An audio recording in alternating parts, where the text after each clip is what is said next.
Bonsoir à tous et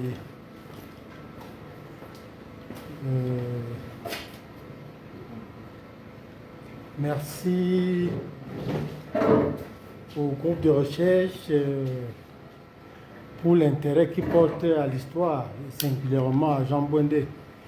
Je pourrais parler toute une journée à donner des précisions, mais comme le temps est imparti, je vais m'appesantir sur sa sortie pour relever ce qu'il a relevé, qu'on ne peut pas parler de Jean Bouindé ou l'étudier sans tenir compte qu'il était riche et qu'il n'est pas entré dans la politique pour chercher l'argent.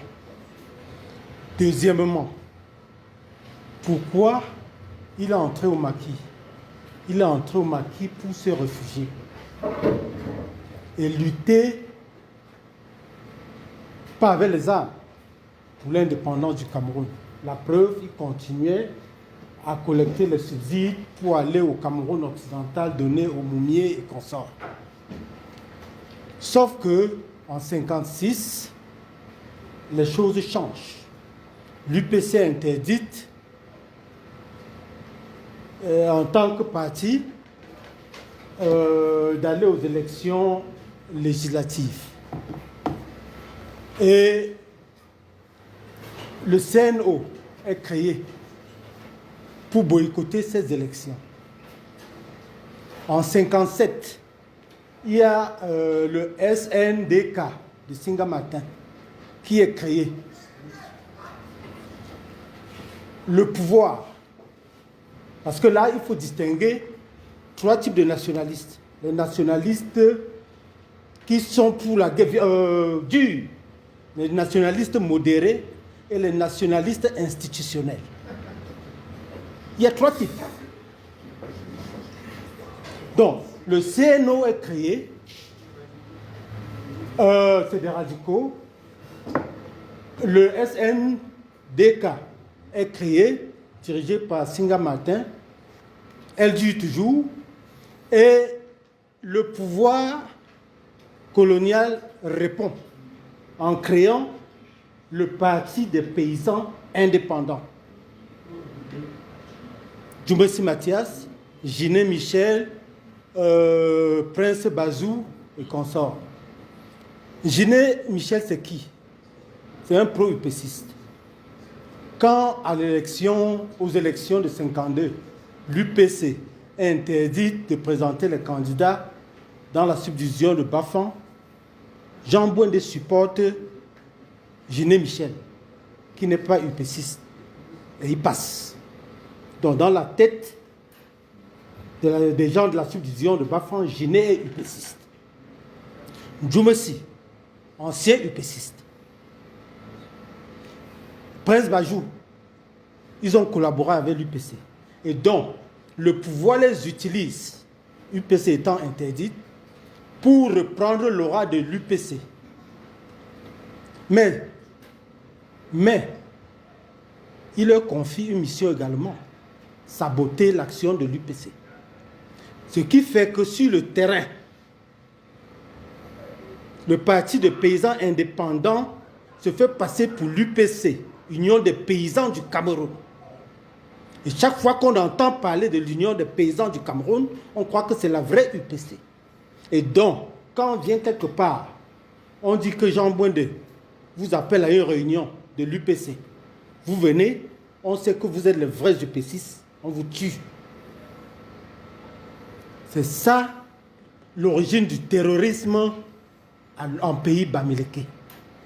Cette UPC fantoche, créée par des gens qu'on prenait pour des UPCistes.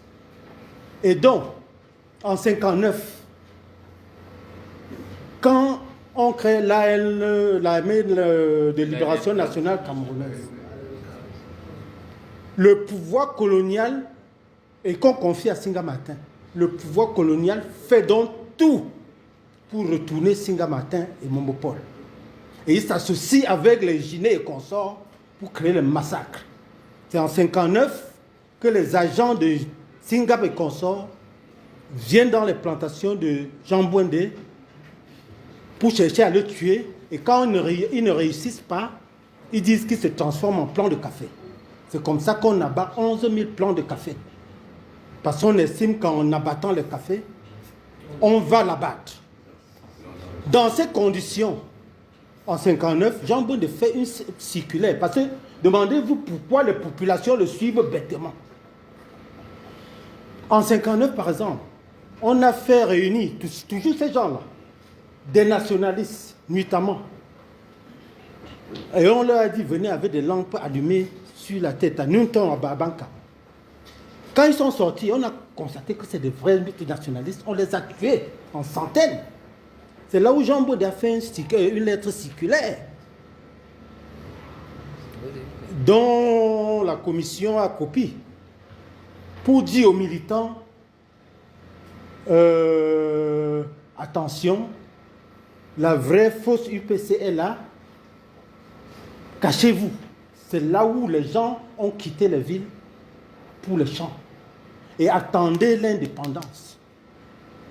Donc, les gens n'attendaient que l'indépendance. Et si Jean Bonde mourait, les gens allaient préférer mourir en brousse.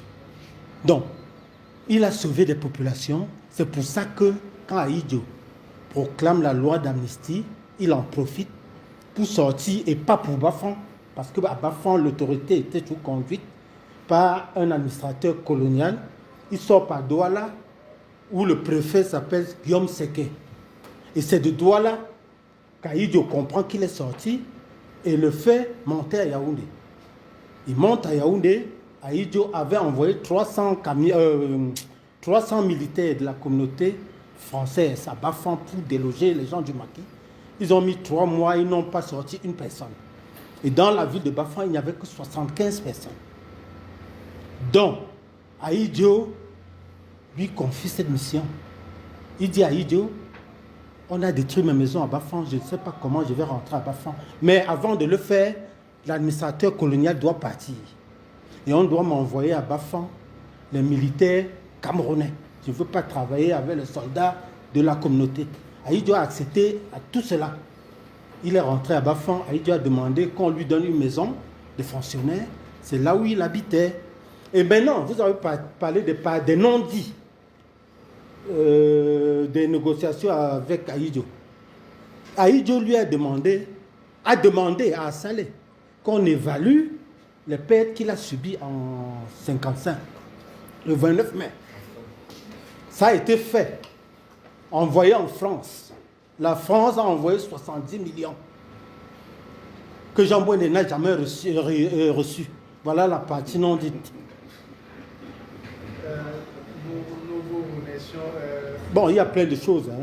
On va justement revenir sur la question du cas de cette mémoire vive que vous portez sur la question de la trajectoire de notre seconde amnistie qui a fait revenir sur l'espace public des personnes comme Nantia Victor ou comme Jean Bonde en 1960. Nous allons passer à la deuxième vague de questions.